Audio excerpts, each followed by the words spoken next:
Otro nivel.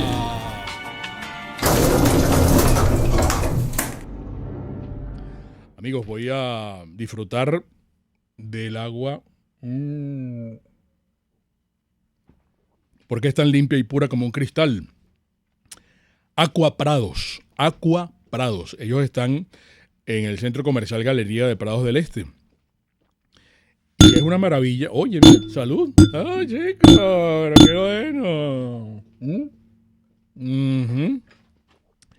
Aqua Prados, amigos, tiene, además del servicio de embotellamiento de agua, la venta de tanques, la venta e instalación de tanques de agua. Llámenlos de parte nuestra, 0414-391-3637. Muy bien, vamos a hacer algo hoy, amigos. Ya César colocó el tips de otro nivel. Nosotros vamos a cambiar la estructura de producción del programa de hoy. Simplemente ustedes están habituados a que nosotros presentemos, después de la vecina que acaban de disfrutar, está circulando con Marilia y con Erika, y luego el otro nivel, que es el segmento de entrevista. Bueno, por compromisos académicos con nuestro querido, ilustre amigo Rafael Arraiz Luca, vamos a arrancar ya de una vez con la entrevista, porque él se va a despedir de nosotros más o menos como a 8:45, y nosotros luego finalizamos con el Está Circulando. Rafael Arraiz Luca, amigo mío, un gran abrazo y bienvenido al programa y a Radio Caracas Radio. ¿Cómo estás? Buenos días, Mingo, un fuerte abrazo. Un gran abrazo. Mi amigo y vecino, además. Amigo y vecino. ¿Me puedes poner un poquito más de retorno aquí en el audífono de la salida de la entrevista? Rafael, nosotros te hemos comprometido. ¿Aló? Sí, te escucho. Ok, perfecto. No, te hemos comprometido porque mañana se cumplen 32 años. Mañana se cumplen 32 años del Caracazo. Mañana se cumplen 32 años del 27 de febrero. Y para aprovechar este tiempo contigo, para que nos expliques sobre todo antecedentes, lo que ocurrió y posterior, el equipo mío, el equipo de producción, me ha sacado unas frases para que las comparta contigo y con nuestro auditorio, que fueron reacciones sobre eso. Por ejemplo, Paulina Gamos dijo el 28 de febrero del 89, no creo que sea por las medidas económicas, porque todavía no han entrado en rigor. Por ejemplo, Moisés Naín, ministro de Fomento, dijo el 28 de febrero también del 89, hay especulación, hay acaparamiento y hay desabastecimiento, pero lo peor que puede haber es el desabastecimiento de serenidad. Colocamos también aquí rápidamente para ti, el doctor Rafael Calderas dijo en su momento, el escaparate de la democracia lo rompieron a puñetazos los hambrientos a quienes se quiso someter a los moldes férreos del Fondo Monetario Internacional. Gonzalo Barrios dijo, es el beso mortal del Fondo Monetario Internacional. Carlos Andrés Pérez dijo, entre otras cosas, eso fue el 3 de marzo, los disturbios fueron una mezcla de delincuencia con rezagos fantasmagóricos de la subversión. Repito, Carlos Andrés Pérez. Y ya para cerrar, el general Ítalo del Valle Aliegro, ministro de la Defensa en ese entonces, dijo, en Venezuela no hay desaparecidos. Y también dijo, el 27 de febrero fue culpa de los políticos, no de los militares. Tiene la palabra nuestro ilustre amigo, historiador Rafael Arraiz Luca. Bueno, fíjate, es interesante cómo en una línea argumental le achacan la culpa de los hechos al programa de préstamos del Fondo Monetario Internacional. Y eso nos trae al meollo del asunto. Cuando Pérez llega a la presidencia de la República, en las reservas internacionales de Venezuela hay apenas $300 millones operativos. Se han consumido en su totalidad durante el gobierno de Lucinchi.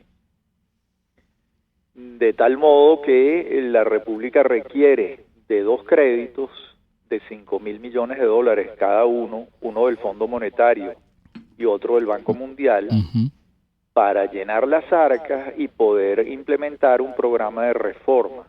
Recordemos que en ese momento los precios del petróleo están muy bajos. Los precios del petróleo que tuvo Lucinchi llegaron incluso a $8 por barril. Es verdad. Entonces, hay una situación económica urgente, desesperada, que Carlos Andrés Pérez durante la campaña no dijo lo que tenía que hacer cuando asumiera el gobierno. Esa es la verdad. Ahí entran todos un tema de estrategias en campañas electorales. Si él llega a decir durante la campaña que no vienen las vacas gordas de su primer gobierno, que hay que apretarse el cinturón, que no hay recursos, que tiene que recurrir a un crédito del Fondo Monetario Internacional, probablemente pierde las elecciones. Pérez tampoco dijo que iba a aumentar la gasolina, ¿no?, en su campaña. Claro, porque eso formaba parte de todo el paquete de medidas. Exacto. Es decir, el fondo no te va a prestar dinero para que tú sigas botando la plata en unos subsidios ineficientes. Claro. Entonces te prestan el dinero y te piden, bueno, pero tienes que privatizar porque esas empresas que tú tienes producen a pérdida, en esas empresas te sobran 5,000 empleados en cada una. Entonces yo te presto el dinero, pero tienes que poner orden en la casa. Claro, y poner orden en la casa era cambiar todo un estado de cosas en el que Venezuela tenía muchos años inmersa, ¿no? Entonces ahí yo creo que se crea un cortocircuito, porque buena parte de los votantes de Pérez están votando por él recordando la prosperidad de los precios del petróleo que Pérez administró en el primer gobierno. Y pensando, no, vuelve el gocho, vuelven las vacas gordas. Y no, lo primero que llegaron fueron las vacas flacas porque no había un centavo en la caja. Y eso esa frase que se acuñó en su momento, Rafael, que fue una lucha de pobres contra pobres, ¿eso realmente fue así? Yo lo que creo es que una vez que la gente escucha el paquete de medidas que diseña el ministro de Cordiplán, Miguel Rodríguez, y empiezan paulatinamente a retirarse los subsidios a la gasolina, en lo que empiezas a retirar subsidios, sube el pasaje, ¿no? Claro. Y la mecha se prendió en Guarenas, ¿no? Claro, los primeros perjudicados en un programa de ajuste son los más vulnerables. Eso es así. Claro. En todas partes, ¿no? Entonces también aquí se abre una larga discusión. Si Pérez vendió ese programa con su capital político suficientemente o no lo hizo. Yo creo que no lo hizo. Es decir, el programa estaba, desde el punto de vista macroeconómico, muy bien diseñado, pero había que venderle a la gente el por qué tenías que desarrollar ese programa. Y esa era la tarea de Pérez. Y Pérez llegó a decir que en América Latina había solo 2 personas que podían implementar un programa de esa magnitud. Augusto Pinochet en Chile, por razones obvias, porque lo implementó un dictador. Claro. Y él, imagínate, que era un hombre de una gran popularidad. Lo que no calculó Pérez es que esa gran popularidad se acaba de la noche a la mañana. Es un capital que es como el agua que se va por un albañal si tú no lo administras.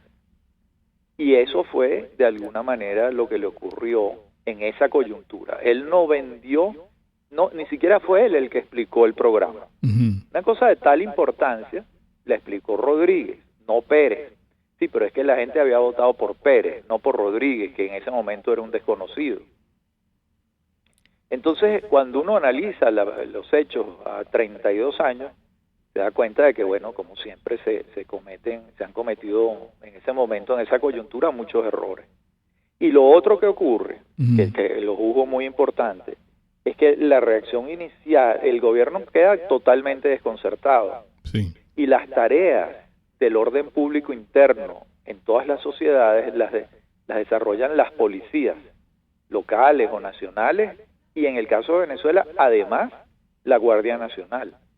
Claro, pero es que se desbordan los hechos de tal manera que tiene que intervenir el ejército. Y el ejército no está entrenado para el control del orden público.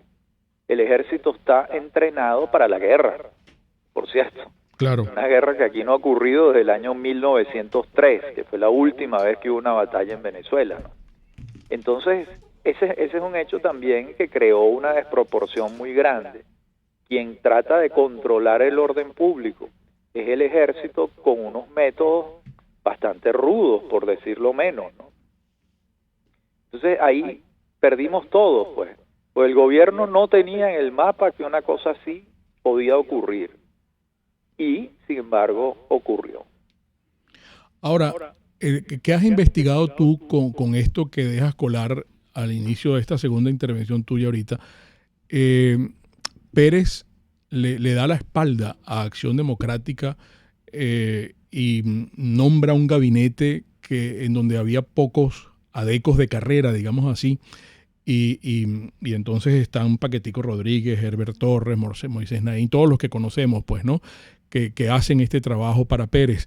Se ha dicho, pues, que algunos han coincidido en señalar que esto fue provocado por los mismos adecos para buscar tumbar a Carlos Andrés Pérez. ¿Eso realmente tú crees que fue así? No creo. No creo. No creo que hayan sido los mismos adecos. Creo más bien que en esa coyuntura de disturbios ese día, esa coyuntura la aprovechó la izquierda radical, claro. No Acción Democrática. Es cierto lo que tú dices, que Acción Democrática no se sentía plenamente identificada con el programa de medidas. Claro, no podía sentirse. ¿Por qué? Porque Acción Democrática es un partido socialdemócrata y Pérez estaba implementando forzosamente un programa liberal que no es exactamente el programa ideal para un partido socialdemócrata. Claro. Entonces ahí había una incomodidad, a tal punto que el programa, quienes lo diseñan y lo implementan, son los profesores del IESA. Sí. Y Pérez le deja algunos ministerios al partido. Recuerda que el ministro de Relaciones Interiores era Alejandro Izaguirre. Sí. Que se asusta de tal manera con lo que está pasando. Le va a dar un patatú, sí. Porque él fumaba mucho. En cadena. Y le da en cadena una falta de oxígeno. Sí. Y tienen que auxiliarlo. Eso le dio todavía mayor dramatismo a toda la circunstancia, ¿no? Una precisión antes de que continúes contándonos esta historia. Cuando tú hablas de esa izquierda radical, ¿quiénes representaban a esa izquierda, Rafael? Porque estaba viendo aquí que, por ejemplo, Teodoro Petkov era diputado del MAS. Entonces él dijo en esa oportunidad que la única fuerza política que puede desatar esta movilización popular es el Plan Tinoco. No era, por supuesto, la izquierda democrática. No me estoy refiriendo a Petkov, a Moisés Moleiro, a Américo Martín, sino a la izquierda radicalizada. Bandera roja, ¿no? Probablemente bandera roja, y creo recordar que en ese momento, un sector de la causa R, probablemente no toda, claro, porque ya Andrés Velázquez dentro de la causa R está montado en un proyecto democrático. Pero hay además no se necesita que sea una izquierda muy conocida, porque quienes parecieran haber alimentado esta rebelión fueron los dirigentes de base de la izquierda, ¿no? Entonces no podríamos decir fue fulano, sutano, porque es que esa espontaneidad estaba vinculada con eso. Además, hay otro hecho importante. Tú acabas de leer que Caldera y Gonzalo Barrios le atribuyen la rebelión al Fondo Monetario Internacional. Es verdad. Y ellos no son de izquierda.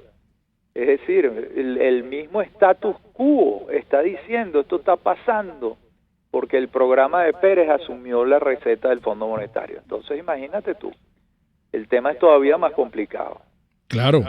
Pero fíjate que hubo personas que hablaron de que fue una lucha de ricos no contra el gobierno. Es decir, Pérez, el mismo Carlos Andrés Pérez, fue una acción de pobres contra ricos, no contra el gobierno. Y hay un personaje que se llama Luis Fuenmayor Toro, que no sé si en esa época era rector de la universidad, creo que sí, que dijo que fue una lucha de pobres contra pobres. Y entonces sale Pérez a decir, ni pobres contra ricos, ni pobres contra pobres. Fue una protesta contra la especulación. Fíjate qué interesante. Claro, ahí estaba esa papa caliente, cada quien se lo estaba Pérez está tratando de darle la papa caliente a los comerciantes especuladores, que es siempre un chivo expiatorio en estos procesos. No, esto está pasando porque el portugués de la esquina está especulando. Pero no, en el fondo no es eso. O sea, lo que está pasando es que hay un sistema económico implantado desde más o menos 1946 y ahora en 1989 me lo estás cambiando de la noche a la mañana, cuando no me lo advertiste cuando eras candidato.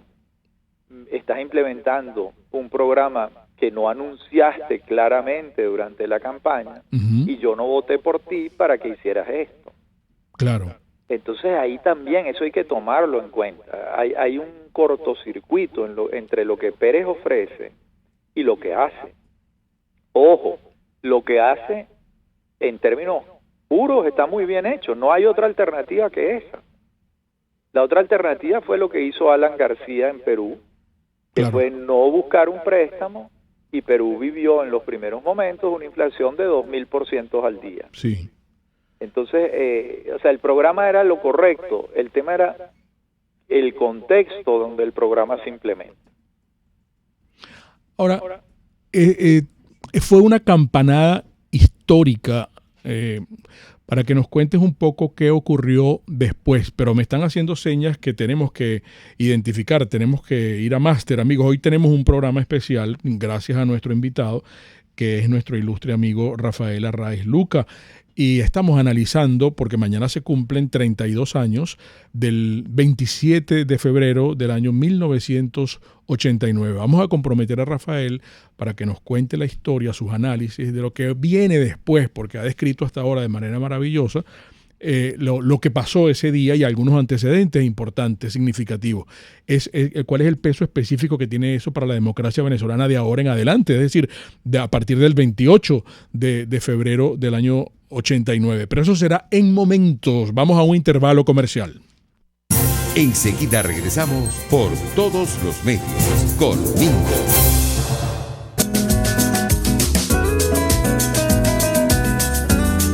Fíjense, yo cargo el mío para arriba y para abajo. Vean ustedes cómo está. Lo uso todos los días permanentemente. Pues no, es mi gel de Arnamar, gel antibacterial. Usted lo tiene en esta presentación, que es el grande, y este que me parece que es fabuloso, porque usted lo puede portar en el bolsillo, en su cartera, en su maletín. Estamos hablando de Arnamar, que nos cuida, por supuesto, en esta situación en la que estamos viviendo. Este es un producto indispensable en todos los lugares, en la casa, en el trabajo, en el carro, con usted. El gel antibacterial de Arnamar. Usted es chica Arnamar, ¿verdad? Porque sigue Arnamar en su Instagram, Arnamar Venezuela, Arnamar Cosméticos, toda una vida dedicada al cuidado personal de la familia venezolana. Fin de semana, Comercializadora Prada. Llamen de nuestra parte a Wilfredo y a Lucrecia, porque cuando decimos que Comercializadora Prada es todo en quesos y embutidos con la mejor relación precio-sabor, es porque Wilfredo y Lucrecia han logrado unos proveedores exclusivos que le ofrecen unos productos tan frescos en materia de quesos, en materia de jamones, en charcutería en general, todo lo que tiene que ver con salchichas, con sueros, con natas, con yogurt. Caramba, que de verdad vale la pena, y se los llevan a la casa si usted llama al 0424-258-6969, Comercializadora Prada. Bueno, ayer Georgiana Reyes Yuyu vendió trajes de baño de los enteros, de los que yo les estoy explicando, mi querida amiga. Póngase de acuerdo con ella, porque va a obtener estos trajes de baños enteros. Ella creo que los llama Adela. Este traje de baño se llama Adela, que es además reversible y tiene en el abdomen una fórmula exclusiva de Yuyu Showroom que le va a permitir a usted reducir una talla. Ahí vean ustedes esas dos muchachas, esas dos modelos que son de Yuyu Showroom. Ellas tienen el mismo traje de baño, pero el que usted ve como con lunares es el mismo, pero está en la tela al revés, pues, ¿no? Porque es reversible. Y quiero que pregunte cómo, dependiendo de sus medidas y de su cuerpo y de su contextura, cómo puede hacer para que tenga este traje de baño, que es muy elegante, muy sobrio, muy fino, que le va a adelgazar, le va a reducir una talla. Hágame caso, cómprese este traje de baño para que se vea mucho más linda. Yuyu Showroom, el traje de baño que te hace sentir siempre bella. Bueno, todo el mundo está feliz y contento en todos lados, tanto en los comercios como en la familia, porque contamos con veganfruit.com. Así que ahora todas las consultas, todas las compras, todos los comentarios lo canalizamos en veganfruit.com. ¿Cuáles quieren para este fin de semana?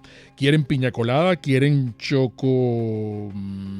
A mí me gusta mucho el Coco Crunch, pero también está el Choco Bitter, que es riquísimo, parchita, frutos del bosque, stracciatella, merengue limón, que lo trajimos esta semana también, guanábana, que es una ricura. Qué frescos, qué ricos. Y libres de gluten, libres de lácteos, libres de huevos, libres de azúcar, libres de remordimiento. Heladería Vegan Fruit es amor vegano y cremoso. Amigos, vamos a hablar de Produzca muy rápidamente, porque Produzca con S de seguridad, es la empresa que desde hace más de 40 años nos ha enseñado a que lo primero que debemos hacer en nuestro trabajo es identificar el riesgo en el área de trabajo. Y entonces ellos nos suministran todos los productos habidos ahí por haber, todos los artículos, todos los adminículos más recientes que han salido en el mundo entero, los tiene Produzca, para la protección óptica, para la protección a las manos, vean ustedes allí cómo está eso, ahí está, bueno, para soldar. Pero yo lo usaría para cualquier otra cosa también, para asustar. Hasta para asustar. Sí, claro. Imagínate tú te pones eso y bueno, eso es protección al cuerpo, protección respiratoria, protección a la cabeza. Eso es Produzca en su Instagram, @produzca.ve, www.produzca.com. Produzca es seguridad en tu empresa de los pies a la cabeza. Puedes seguirnos en nuestras redes sociales. En Twitter, @RCR750, la radio que se ve. Voz de América. Información precisa, completa, veraz, objetiva e independiente. Directo a tu pantalla. De lunes a viernes a las 2 de la tarde por RCR 750. Moisés Naim en Efecto Naim. Hola, soy Moisés Naim desde Washington. Conéctese a rcr.tv. También nos puede seguir por @Efecto Naim en Twitter. Y estamos en Facebook y en Instagram. Y no olvide que puede disfrutar todos los contenidos del programa cuando usted quiera, suscribiéndose a nuestro canal de YouTube. Nos vemos en la radio. Los miércoles y viernes a las 7 de la noche. Solo por RCR 750 AM. El doctor José Eduardo Troconis y sus especialistas invitados le ayudarán a obtener cada semana el secreto para mejorar su calidad de vida en RCR Salud. Usted podrá comprobar la veracidad de las tradicionales técnicas y últimas tendencias que se divulgan acerca de la salud y la medicina en nuestra sociedad. Hay mucho más dedicación y hay mucho más experiencia. Tenemos las herramientas. RCR Salud, todos los domingos, a partir de las 10 de la mañana, por RCR 750 AM.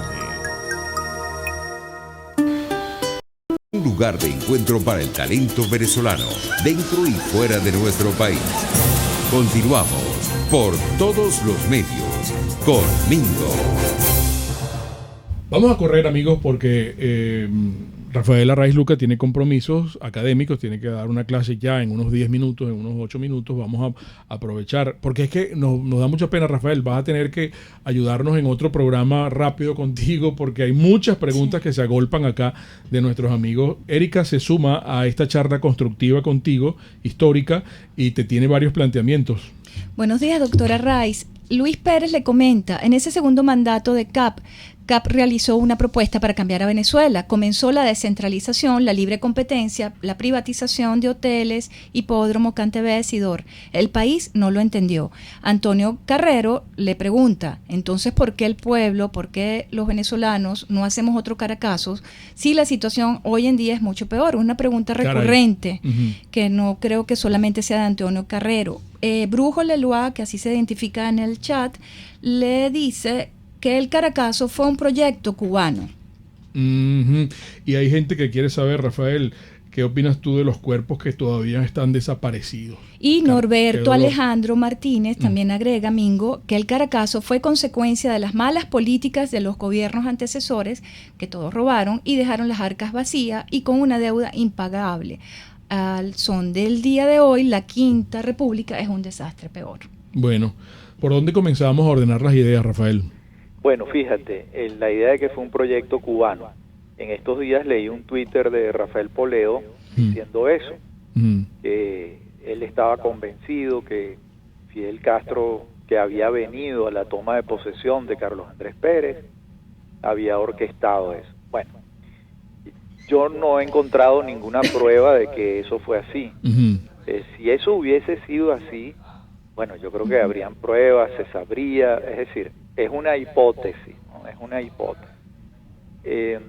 Yo creo, en pocas palabras, que hubo un estallido social que a su vez fue, una vez que ocurrió, alentado y profundizado por unas fuerzas políticas interesadas en que ese estallido ocurriera. Ese me parece que es la secuencia. Tú preguntabas antes por las consecuencias. Sí. Bueno, muy graves, porque un gobierno nuevo está implementando un programa de ajustes y la primera reacción que tiene es una suerte de estallido social. Y además los líderes fundamentales del país la comprenden, porque Barrios y Caldera están diciendo, claro, esto es por las medidas del fondo. Entonces ese gobierno arranca con plomo en el ala, sin la menor duda.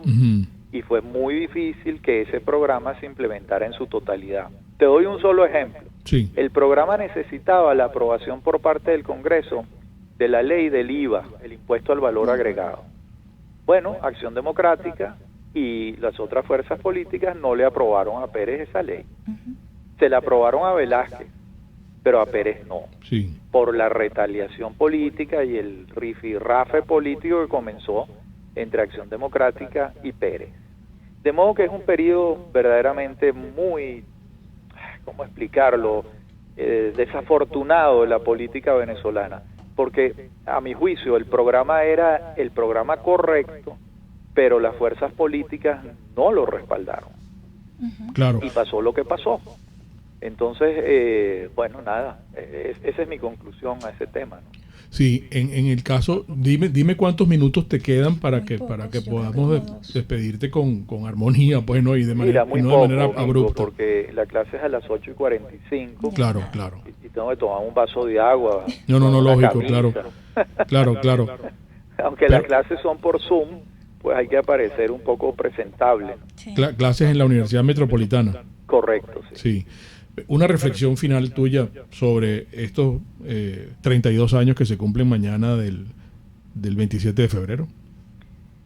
Bueno, una conclusión final.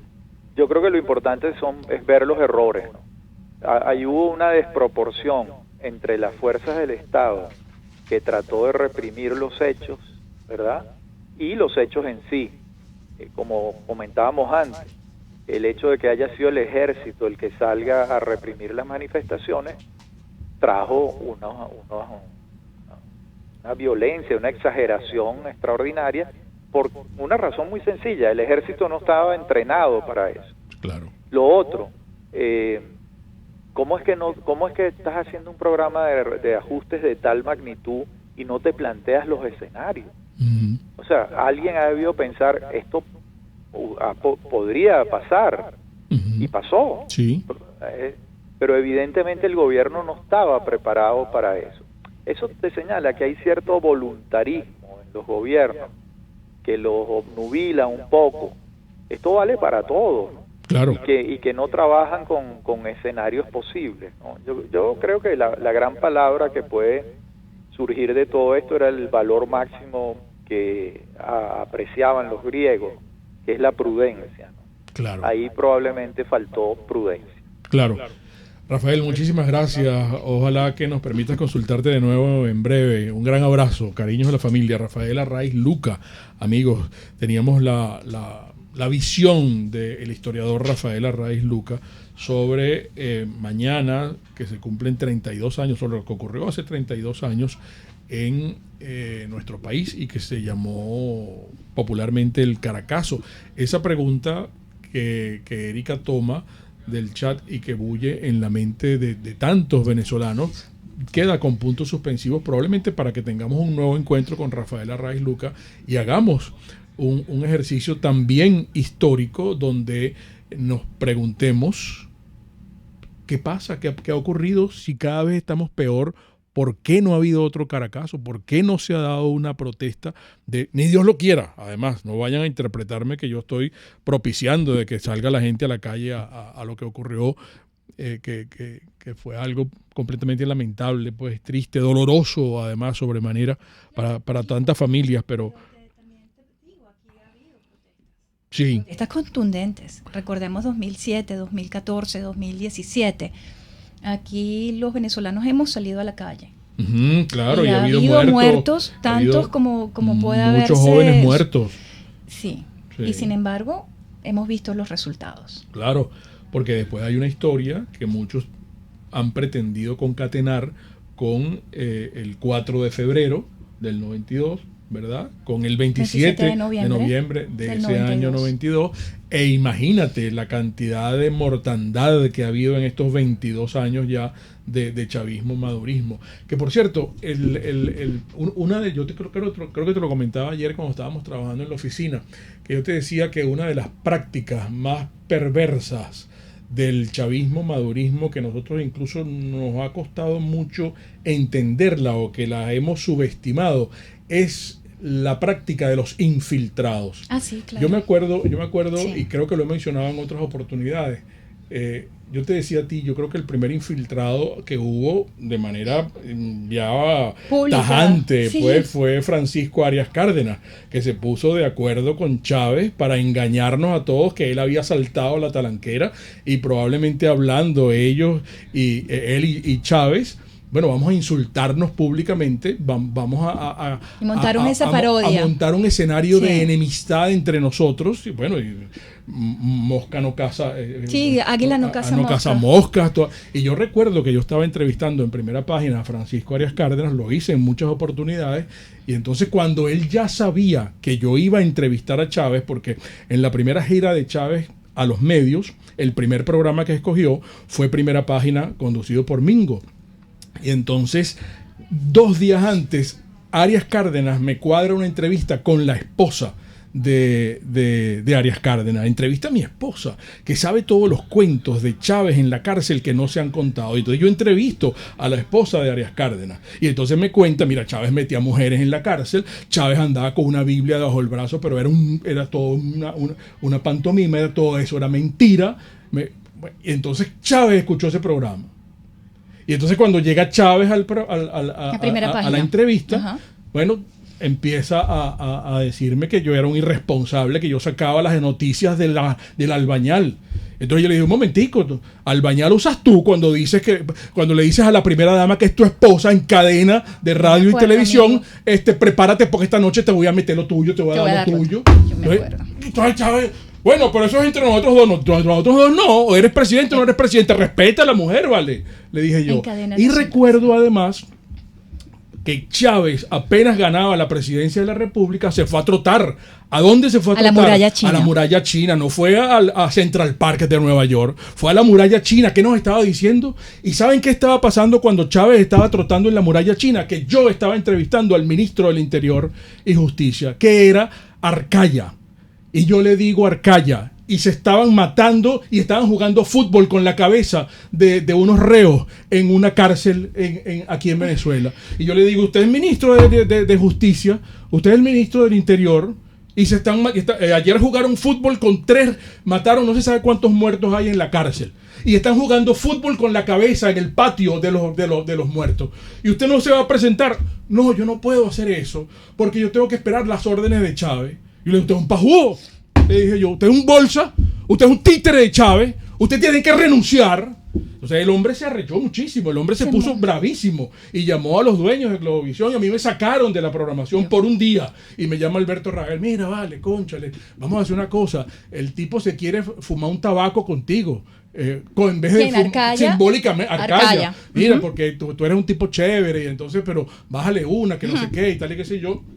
Que por cierto, Marisabel Párraga puso el grito en el cielo porque yo me había fumado el tabaco con Arcaya y decía, pero ¿cómo es posible? En horario de mañana y estos tipos se están metiendo un tabaco y fumando. Bueno, porque era una cuestión simbólica que a lo mejor no le era la pipa de la paz. Pero entonces yo ese día no fui para el programa, pero me senté, el programa lo empezó a hacer Arcaya. Ajá. Ignacio Arcaya. Y entonces, bueno, aquí está Mingo, a quien vamos a entrevistar, y empezó él a entrevistarme a mí para que yo retomara el programa, porque presionó el gobierno y él a Guillermo Zuluaga y a Alberto Federico Rabel. Mira, ¿cómo es posible que Mingo me haya dicho que yo soy un títere y un pajugo de Chávez? ¿Vale? No puede ser. Entonces, eso es historia patria. Yo tengo muchos. Y entonces ahí tienes tú el servilismo de todos los chavistas, que son cómplices de todo lo que ha pasado y que estamos viviendo en estos momentos. No hablo más porque viene, le está circulando y tenemos que ir a comercial. Mingo, que has respondido muchísimas preguntas de quienes dicen que tú en Globovisión y en Primera Página era chavista. Imagínate tú, ¿cómo hace chavista? Yo soy periodista. Listo. Si a mí me dice Maduro, ven a Miraflores a entrevistarme, yo voy a entrevistarlo. Pero no voy a ser un periodista cómplice ni jalabola. No, lo contrario. Ni complaciente. No, listo, vámonos a corte. Yo soy periodista, no soy como decía Javier Ignacio Mallorca. Javier, los periodistas no somos policías, no somos jueces, no somos políticos, somos periodistas. Punto. Vamos a máster.